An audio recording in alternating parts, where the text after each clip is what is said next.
The redemptive visitation of God always demands a response. When Mary shows up, Elizabeth's response is to bless her, to welcome her, to invite her in, to find a safe place, a place to work through what she's wondering about, what she's curious about. This thing that's taken place, this thing that's happening in her life, what God is doing in this moment is incredible and unique. And Elizabeth affirms her and listens to her and loves her, even though she doesn't have any answers, even though she doesn't know exactly what to do to help Mary to feel good about this moment, even though she doesn't know exactly how to be with her. It's in the hard times that people don't want to be told to look on the bright side. They just want to know that you're on their side.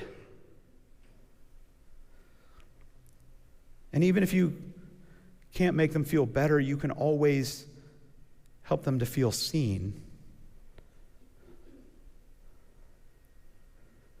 During the season, as people come and go from our lives, it's our opportunity to play the role of Elizabeth, to help them to feel seen, but more than that, to help them to see God at work in their lives, whether they know it or not, to remind them of those traditions that anchor them to home, to remind them of those traditions that anchor them to this bigger story of what God is doing in the world.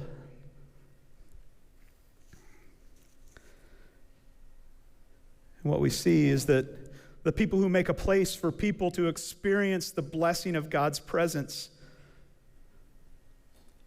most often finds that they are the ones who are blessed.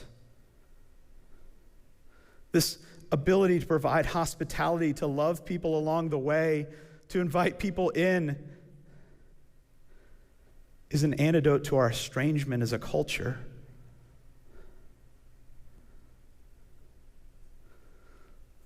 Sometimes us pastors will complain a little bit about this Christmas season. We will. But, we'll complain about Christmas Eve and all these people who show up. They show up at Christmas and they show up at Easter. And we'll talk to each other and we'll say, there's all these people. Why don't they come back? Why not? They're here.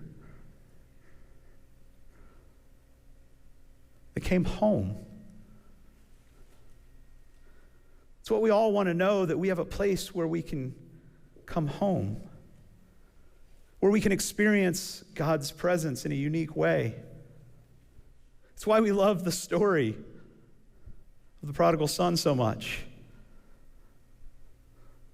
When the prodigal son comes home, when he finally comes to himself, the father never asks, "Now, why did you come back home?"